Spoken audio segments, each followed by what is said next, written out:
Good morning, everyone. Thank you very much for having me here today, Boomeroo, and I appreciate your time. I know we are running slightly over on schedule, so I'll try work through my content as quickly as possible, make sure that you can find something useful in it to take away with you today. As mentioned, I'm a digital marketer, independent consultant, but I've worked with a lot of really big Australian names and brands in understanding how to utilize things like social media, the free internet, and technology to make business better. And when we talk about making business better, we're obviously talking about how to drive revenue, make yourself commercially and financially viable as a business. There are a lot of free tools, there's a lot of ways to use the internet and to use technology, but at the same time it can be a bit of a rabbit hole, and before you know it, you're going down paths that you really don't want to go down. So what we're going to look at today are just a couple of principles that I believe even the agricultural and production industry like yourselves can apply in the way that you run your business and hopefully find some value. So right into the first thing, what I like to cover off is what is digital. It's just such a misnomer in many ways and tends to throw people off when we talk about what digital is. In summary, if you think of the digital alarm clock or your bedside radio, it's anything that's been programmed to have a behavior or to perform a certain action.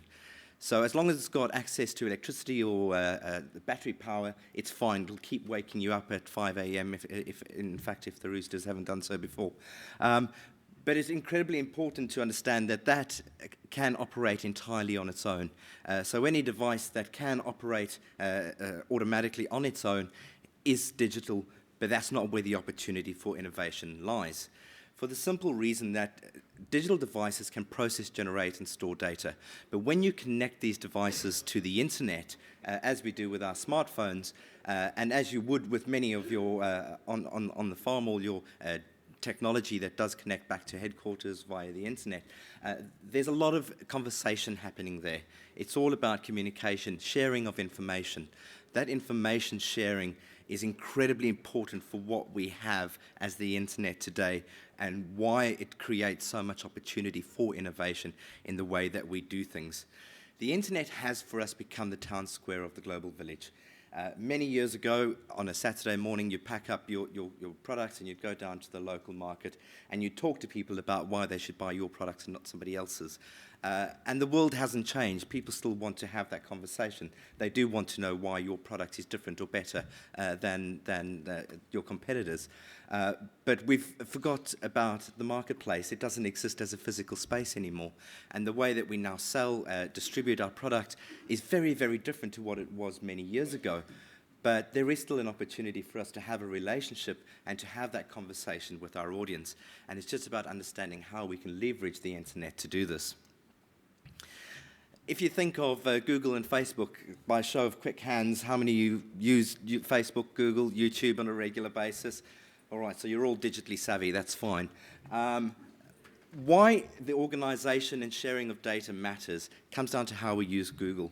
If you are looking for a white paper about how to solve a particular soil problem, for example, you know you can go to Google, you can type in the information, and it will show you the most relevant information because Google has built the technology in that innovation to actually organize, sort, and give you that information back in a relevant manner.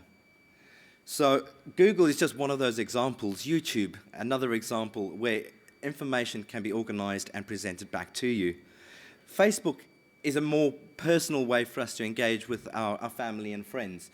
But what it also does is based on the way that you interact with content, the pages you like, the content you go and look at. Facebook actually listens to that and uses that information to give you more relevant and more personal information in your newsfeed, which is why it's no surprise when you do log onto Facebook, you're like, wow, it feels like it's been tailored to me, because it has. It's actually listening and looking at your behaviors and making sure that it optimizes that experience for you. When it comes to particularly agriculture and the industries that you all work in today, it's important though, as I said, it's a rabbit hole out there. There's a lot you can and can't do, and there's a lot that can also cost you a lot of money and go wrong very quickly. So it's important to look at what is useful for you and for your business today.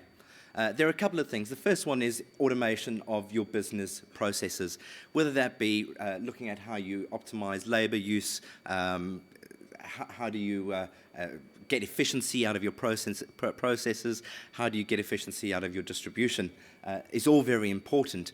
But there's probably two other areas that need to be covered off as well, and that's the opportunity to listen. And listen is a very, very important part of having a relationship and developing a communication line. This first case study is just a quick clip of some of what's happening in farming. And it's just incredible, the technology that's being used to replace tedious manual labor that's actually being replaced to go in there and do things that even, I guess, someone like me couldn't do very well, because I wouldn't be able to spot a weed from a seedling.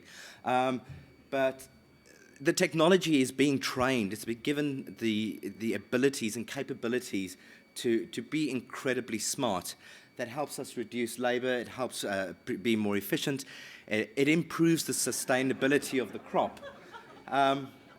Some of this technology is coming out of Sydney, and Australia, in fact, has been a vital part of developing the agricultural innovation because of mostly of the fact that we've got such a big country, and having to communicate between two different places has become so important for us. So that's one thing, but I'm not an expert on automation, I'm afraid. I am going to, though, talk to you about something called social listening. There are free tools available. The two up on the screen are called BuzzSumo and Hootsuite. Now, what they do is you essentially tell them what you want to understand, and they will go and find that information in the free internet. When I talk about the free internet, it's all the information that we collectively have created and shared back into the internet, whether it's been published as an article, uploaded as a YouTube video. That information exists collectively, and BuzzSumo and Hootsuite are both tools that can actually allow you to go and find that information. The reason that matters is that you can very, very quickly get an understanding of what is being said about particular products or topics. I've just looked at the topic of kale, and within a 1-month period, there were over 1,800 articles written. Now, keeping in mind that might be a recipe, and probably 80% of that is recipes, but there's also nutrition experts weighing in on the benefits and the health values of kale. Some of that is farming content, talking about when is the best time, what is the best way to farm kale. There's a host of content that is existing out there, and tools like BuzzSumo and Hootsuite give you the ability to surface that and discover that relevance very, very quickly. What is even more interesting is, of those 1,800 articles, there were 125,000 shares. That's people who actually are interested in that content enough to share it with friends. And because of that, understanding what is the volume, how many people are talking about a particular produce like kale, or how many people are talking about your business, it just helps you get an understanding of what is going on in the landscape. And with that information, you can then start making fundamental business decisions. You can go a bit deeper, and this is where it gets very exciting. Tools like Salesforce Social Studio or Crimson Hexagon were both developed to do an exceptionally deep and intimate analysis of social and online conversation. To give you an example, working with Gnostic and Crimson Hexagon, we decided to just do a random listening session on Tabasco. Everybody knows what Tabasco is, great hot sauce. But what happens is, when you go into the social public data, it can sometimes be more effective than running a focus group. For the simple reason, when you run a focus group, you've got 15 people coming to talk about a particular car brand or a particular topic. They know about it, and so they tend to sometimes behave the way they think you want them to behave and say what you want them to say. By listening to the social world, you're just tapping into real conversation. This is what people are saying. They might not say, wow, I love Tabasco, or anything negative, which they do say as well. But essentially what it does give you access to is, what are the conversations happening? So we started realizing with Tabasco, people were talking about how they were using it, and this is where it got interesting. So we did a deep dive. And before long, we realized using Tabasco on salad in winter spiked, and using Tabasco on popcorn was very popular. Now, why does that matter? Does it matter? Are you going to go home and try any of those? Probably not. But Tabasco have said, well, is there perhaps reason for us to develop our product and develop a Tabasco salt that can be used on popcorn and salads, because there's obviously a demand for it. Now, that information would never have come to light even if they'd gone out to their general consumers and just said, hey, what do you do? What do you like? But because we were able to run a deep listening program, surface some very basic thoughts about how people felt about the product, we could then do a deeper dive and get to the truth of what and how the product was being used. And that information can now hopefully innovate the brand. Another example of someone who listens to innovate the product is HelloFresh. Why are they different? Paddock to Porch has existed for years. Well, they listened because we still struggle with portion control. We're still getting the ingredients that we actually don't use, or we're getting the excess ingredients that we don't like. And so what HelloFresh did is they listened to how people were enjoying these services and said, well, people actually do still want to cook, so we can't give them a pre-cooked meal. They do actually still need some inspiration on what to cook, so we need to give them a recipe of some sort. But we need to help them with portion control, and we need to make sure that they've got everything they need to start tonight, finish tonight, and enjoy it tonight without any fuss. And that allowed them to innovate their product to the point where, on a weekly basis, you get exactly what you need and what you like because you've gone in there, you've chosen it. But take a step behind the scenes. Think of all that data that exists within the HelloFresh business. They know what people's favorite recipes are. Based on that, they know what the most preferred ingredients are. They use all of that data to pack and prepare and ship. And it's such an incredible way that they have tapped into social media and taken their business and embraced digital to be online with their consumers and allow that to drive the innovation in the product. Quite similarly, if you run a listening report on HelloFresh, they come out number one because they are number one. They talk about themselves the most. But quite ironically, with the listening, why listening also matters, it shows you who your biggest influencers and your advocates are. So very often as brands, we feel we're in the dark, we're on our own, no one's on our side, no one cares. But the reality is there are people out there that do like your product. It might be a natural affinity, or it might be a learned behavior, because that's what they learned through their mum or through their family. But these people listed here, so we're talking Gausto, Jessica Nilsson, Abby Draper, and the list goes on and on. These are people who naturally talk about HelloFresh for some reason or another. And that's a great way for HelloFresh to understand where are they getting their traction, who is talking about us. How do we have better relationships with these people so that they talk about us more? It's very, very important. Listening to understand is sometimes critical as well, and I think we're all familiar with the situation at the moment with the dairy farmers and what's going on. You don't have to go far in social listening to realize just how quickly media has leveraged the social platform to get people to understand what the real conversation was that was going on and to build up empathy from the public, where very, very quickly the public was sharing photos, sharing their support publicly on social media back to the community, saying we acknowledge, we empathize, we understand. And it's a tipping point because it starts a conversation that wasn't there previously. And perhaps the dairy farmers felt, well, no one cares anymore. We've got no options. And then something like this happens and everything changes for them. So it's very important that we listen to communicate. And there's two things that can happen when you listen to communicate. And we're going to get to the fun part now with a little bit more interactive content. We want to do two things. We want to make sure we stay top of mind. And that means it's sometimes a one-sided conversation. But you've got to make sure that what you're saying is relevant and that people are ready to receive that information. There's no use walking into a room and screaming out something that doesn't make sense. No one will listen to you, no one will engage with you. But if you can walk into a room, say something that is on point and meaningful, you'll have their attention. And that's very, very important for being top of mind. And then, of course, you want to start a dialogue. It's not always appropriate to try and start a dialogue, but when somebody is interested in your brand or your product, the opportunity to start that conversation is crucial. The avocado industry, you might all know the video playing at the moment. It's a great example of how an industry came together to create content. standing together, because making content can sometimes be quite costly. Buying the media to have it seen can be very, very costly as well, particularly on traditional TV. But social media has made access to that content so much more affordable, and the ability to produce that content is also becoming more and more affordable. But by banding together for a common purpose, the avocado industry, we're able to create content that could give their brand a personality and could help them be top of mind by showing what the product means and stands for within a content platform. This example talks to publisher partnerships.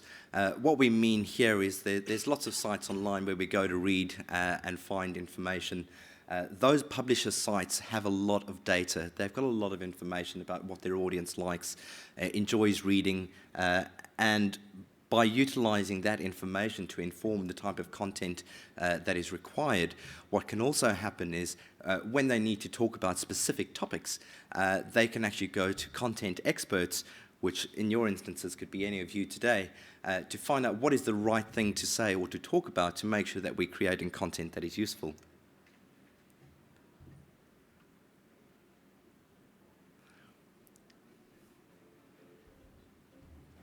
There we go.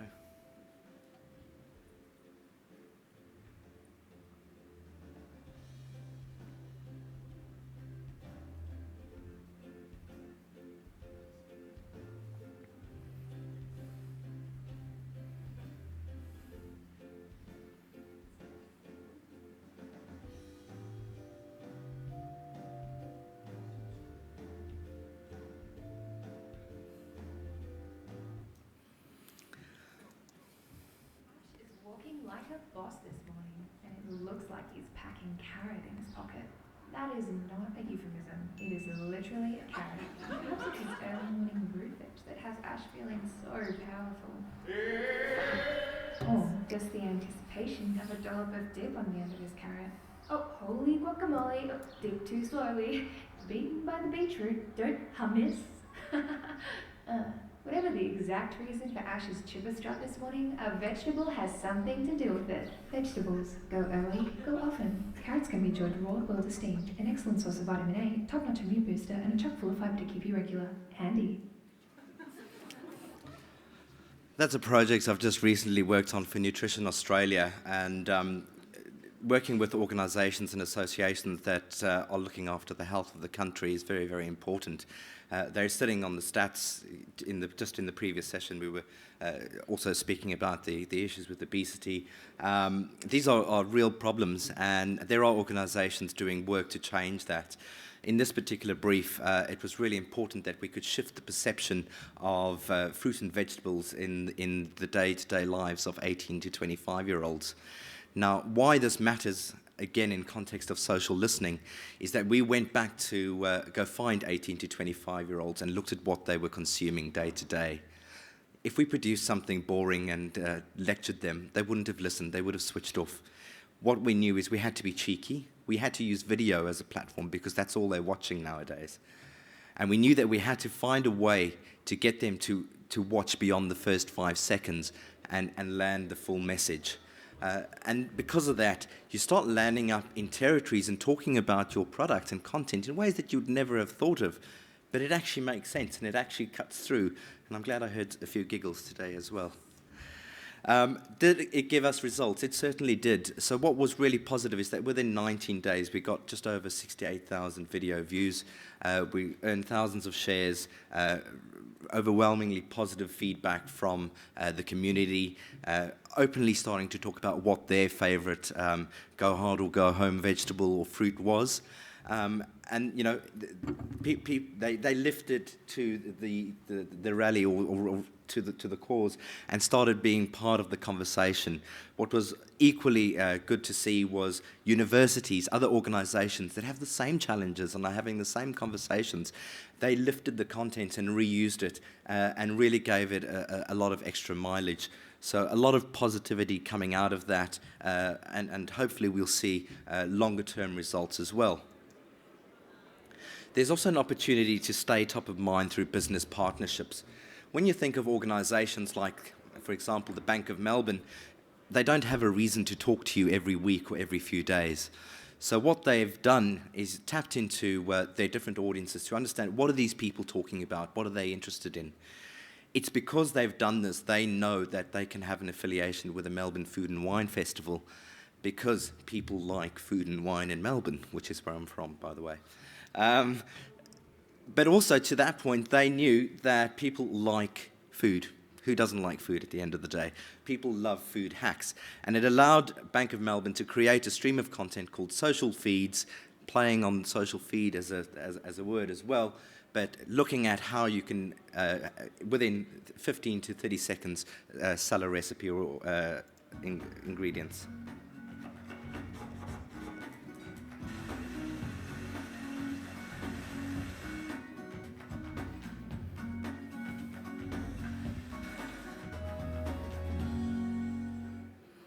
By a show of hands, has anyone in the room seen a video and later on made that dish? It's fun. I love it. I love it. It's where I find all my inspiration for cooking nowadays. It makes it look simple. It makes it look easy. And now I just need to add to basket or add to cart, and hopefully I can have those ingredients delivered later in the day.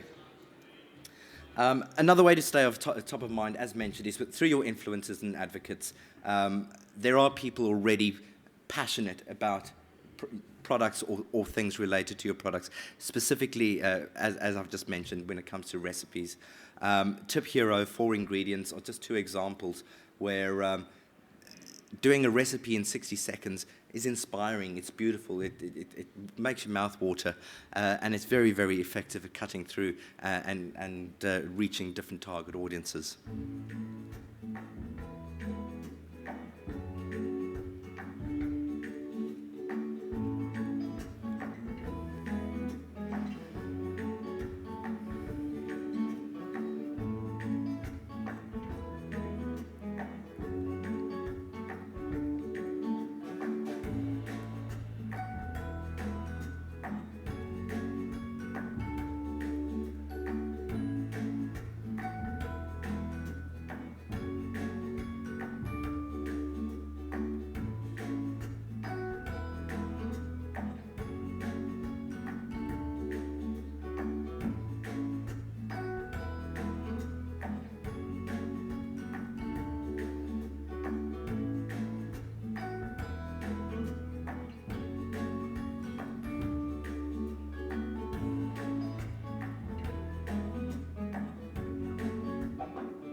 And then finally, there's also another way to make sure that you cut through, and that's sometimes by cross-promoting.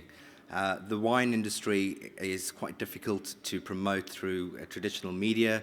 You're very defined who you can talk to, what you are allowed to say, how you do it, but there are other ways to deliver your message. This is a case study of a project from Canberra Agency where they worked with Pepperjack Wines, first off to help sell a special edition wine, and they needed to do that by finding other ways to talk about the wine without talking about it explicitly. The value they got out of this by the end of the case study, you'll see, is that they actually realized there was sufficient demand for this and that this could become a long-term product and in fact spurred on some product development conversations off the back of a campaign like this.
Very, very impactful, and the success of this, in fact, allowed the Treasury brand to think about how social media and content is used effectively across their entire range. So, very, very effective.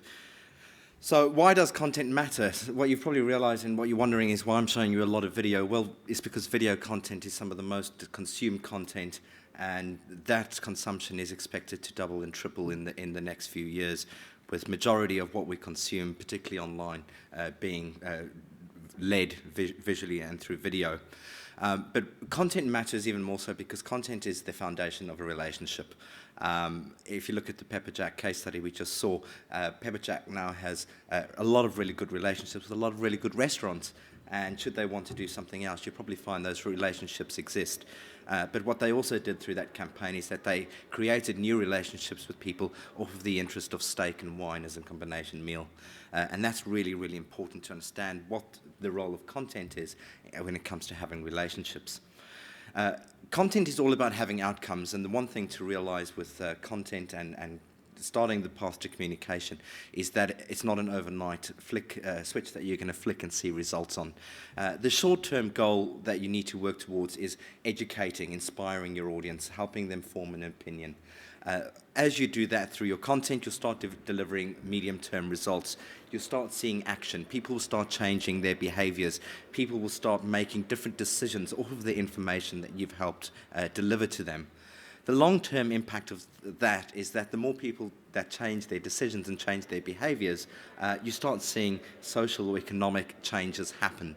And the prime example of that is the case study on the Australian dairy farmers, where short-term we've had to do a lot of education. What is going on and what does it actually mean? The medium term is that people have actually started changing their behavior. They're shopping differently. They're asking different questions about the sustainability and the viability of the products they're looking at. The long-term impact is that it's changing the game, and that's what content can do. It can change relationships, but can also change the game for you as an industry, and that is incredibly important. There are a couple of last few examples. Love My Salad, great example of an industry campaign that is global, and they're utilizing content online through recipes, lifestyle tips and facts that help build their community around the love of salad. Most importantly, what you'll see on the slide is they talk about using cookies on the site. That's a digital technology that allows you to monitor online behavior. And by doing that, they're actually able to assess what your interests are, what do you like, what you don't like, so that the next time you come back to the site, they can actually have a better relationship with you by showing you the content they know you will be interested in.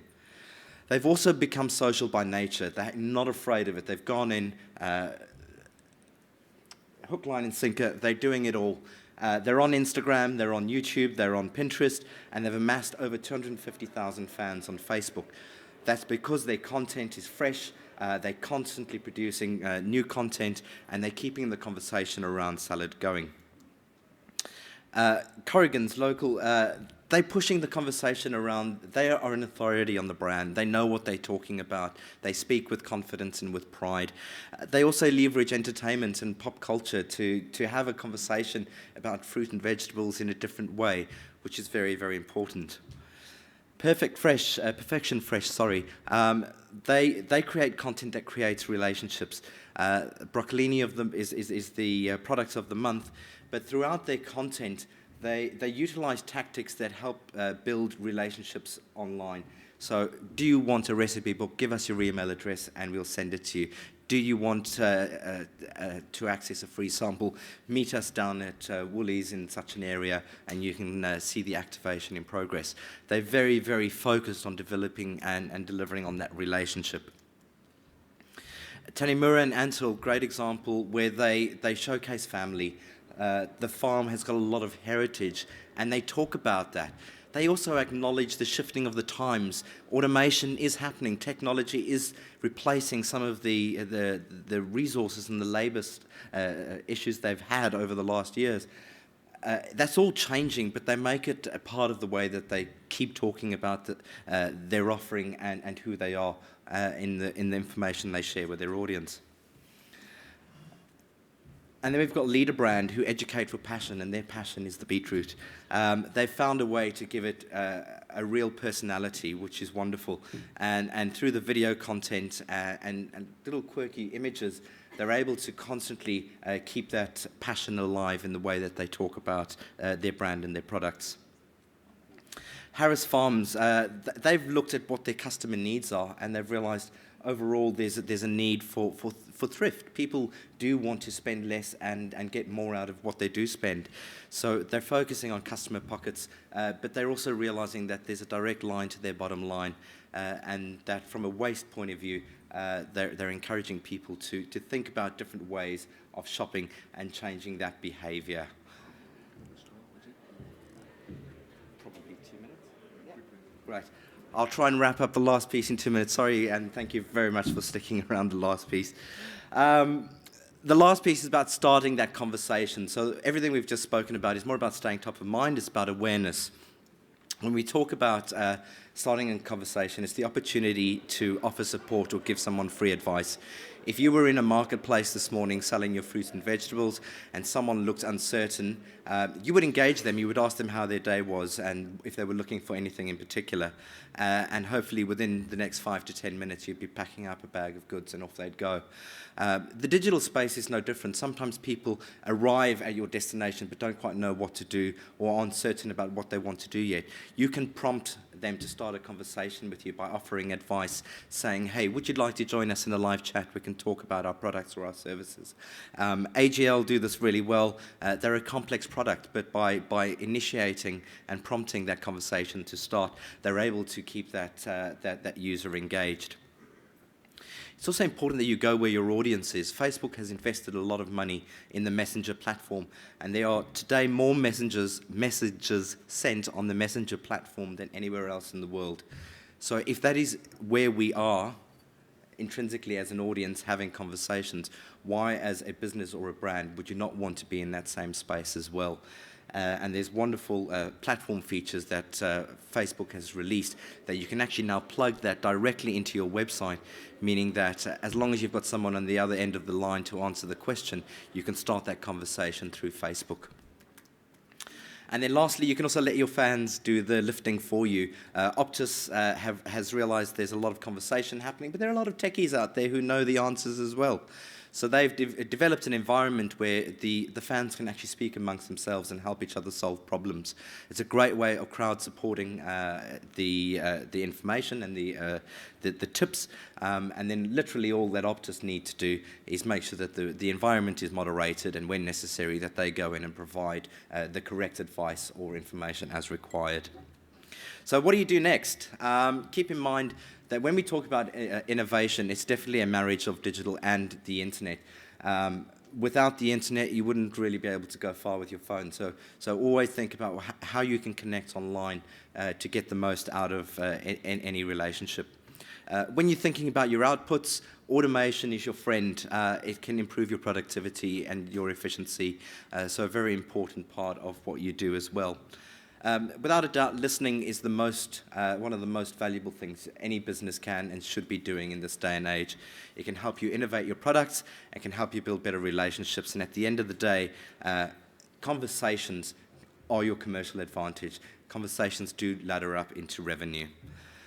So if digital today is, and the social internet is your marketplace, it's time to start listening and start being part of those conversations. Thank you, everyone, for listening to me. I have rushed through, but hopefully you got the useful out of it. I do appreciate your time. Thank you.